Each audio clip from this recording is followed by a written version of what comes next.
Exploration starships are the bread and butter of Starfleet. These versatile ships can range from the nimble jam sandwich of the Intrepid class, right up to the mighty six-course feast of a Galaxy class that is the USS Enterprise-D. However, some of these ships are rather costly to build in terms of resources, so what if Starfleet and the Federation wanted a new starship to explore the galaxy, but were a bit more cost-efficient at the same time? A Butterfinger, if you will. Well, this is where the Nova class comes into the equation, and the food jokes stop, because now I've just made myself hungry, and it's your fault.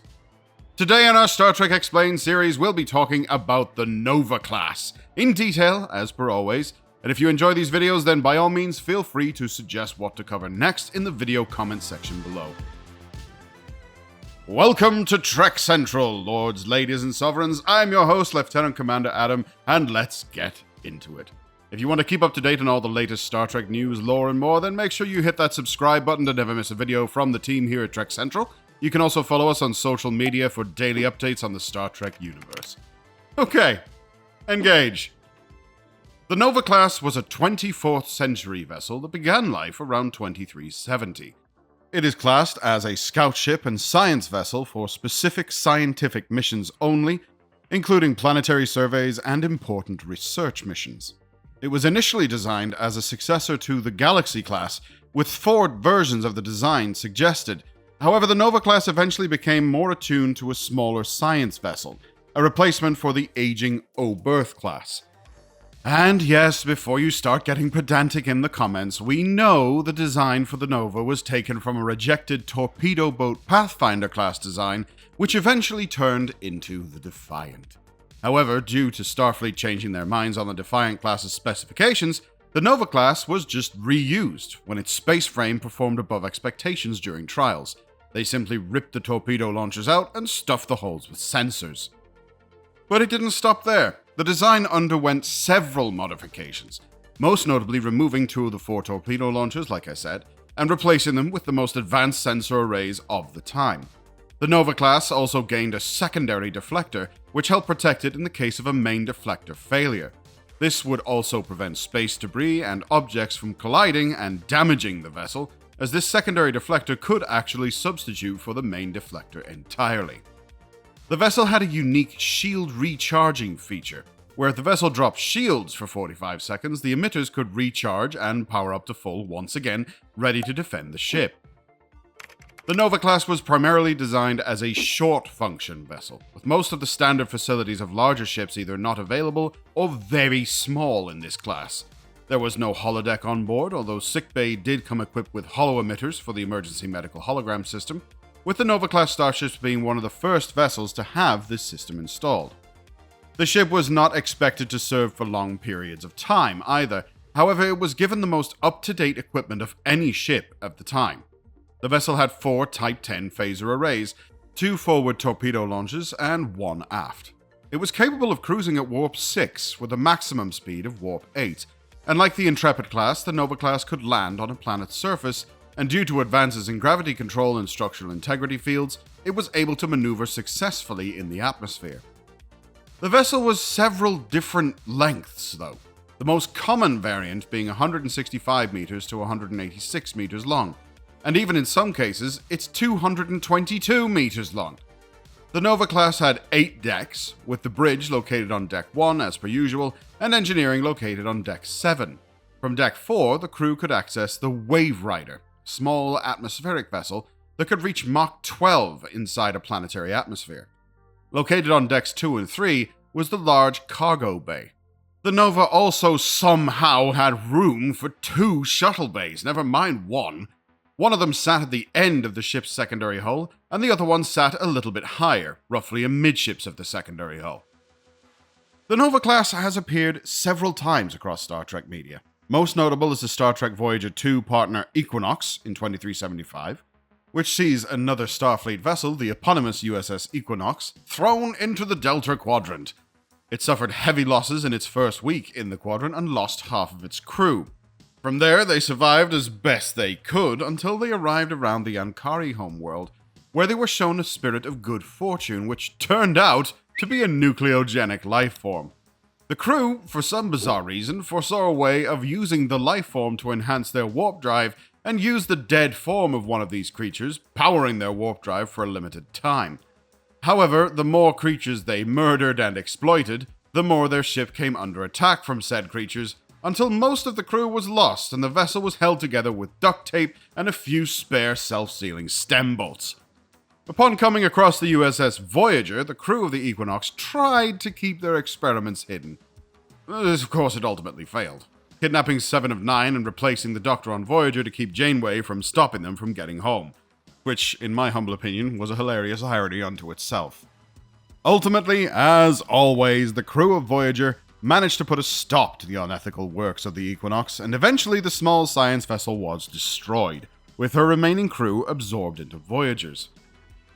A subclass of the Nova appeared in the Star Trek Voyager episode Endgame in the year 2404, the Rhode Island class, with the vessel called the USS Rhode Island. Of course. This ship was captained by Captain Harry Kim. And people are always saying that space is so big. Lower your shields, Admiral. And the USS Rhode Island was sent to pursue Admiral Janeway as she attempted to change history for Voyager's sake. Harry Kim later came to Janeway's rescue, and this small ship took on 2 Negvar-class Klingon warships. Tough little ship. I feel like that was purely Voyager's production crew having a go at Deep Space Nine, but that's my opinion. Let's move on.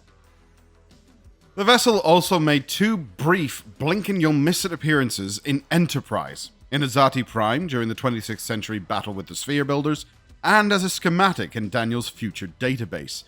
The Nova class had also made its way onto the animated screen, appearing in Star Trek Lower Decks as the small cruiser escorted Starfleet security to the damaged USS Cerritos as they arrested Captain Freeman on charges of destruction of the Pac-led homeworld. The small ship then transported her back to Earth. The Nova class made 2 appearances in Star Trek Picard, first appearing in an alternate timeline as Confederacy vessels, aptly named the CSS Dougherty and CSS Quinn. Both of these ships, of course, were destroyed during their engagement with the La Sirena and the recently liberated Confederate Borg Queen. If you didn't notice this Star Trek reference, all 3 ships are named after Prime Universe Starfleet admirals, notably Badmirals, as the fandom likes to nickname them. Essentially, the long-running trend of Starfleet admirals being the worst of the worst, for those who aren't in the know. Admiral Dougherty appeared in Star Trek Insurrection and was aiding the sonar before he got cosmetic surgery to death. And Admiral Quinn wasn't really a bad admiral as a parasitic intelligence took him over, but you know what? That exploding head thing traumatized me when I was a kid. It still counts naff off. The class then went on to appear again in the season finale of Star Trek Picard Season 3, as at least 20 vessels took part in the Frontier Day celebrations and were used by the Borg to attack Starbase 1, launching an all-out attack on the starbase and crippling it, before moving on to launch an attack on Earth's major populations, just narrowly stopped by Picard and the Enterprise-D. And some fun trivia, by the way, a Nova-class vessel played a key role in the Star Trek The Fall book series Part 4, The Poison Chalice, when Christine Vale, former XO of Captain William T. Riker, was made temporary captain of the USS Lionheart, and ordered to deliver the ship to its new captain on Starbase 47, while making covert investigations into Julian Bashir's role in the Andorian crisis and eventual imprisonment. Rick Sternbach was asked to develop a small science-based ship for the 2-part finale Equinox for Voyager. The vessel had to have been built around the same era as Voyager, leaving him starting a new ship from scratch, until he remembered his previous design in the Deep Space Nine technical manual, which was a prototype version of the USS Defiant, the designs that showed up in the TNG tech manual being simple concept pictures, lest we forget. Much like in the in-universe lore, which, come to think of it, comes from this exact scenario, Sternbach reworked the Pathfinder class slightly and sent it off for approval, eventually reworking the Borg Buster with its 4 forward torpedo tubes into a basic run-of-the-mill, short-range science vessel. When building the Pathfinder class, Rick hadn't given much thought to the underside, so when it came to updating it to the Nova, he considered what sort of aesthetics the vessel would have in relation to current designs. He added the arrow-shaped wave rider, rounded the underside of the hull, and blended the 2D topside design into a 3D standard Federation Starfleet vessel we all recognize. The next job was to damage the vessel, and according to Rick, Lightwave, the 3D software they used, had a unique feature. It was able to realistically distort and damage the vessel, almost like he'd taken a drill to a physical model. Nah, that joke's been done to death. This effect gave it a real feeling of having been through the wars. You know, like a toddler that just fell off his bike and got a boo-boo on his knee.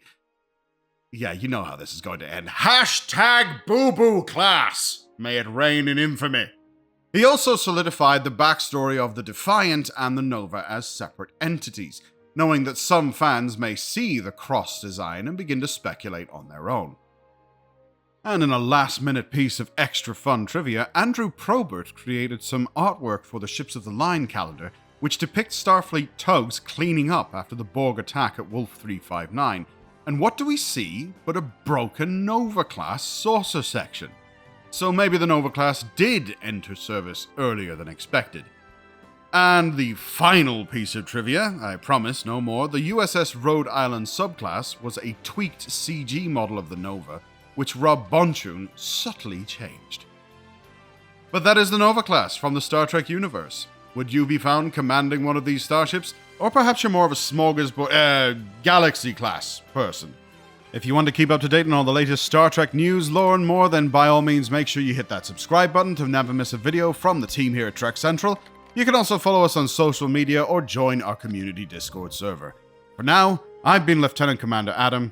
Thanks for watching, and we'll see you next time. Live long and prosper, my friends.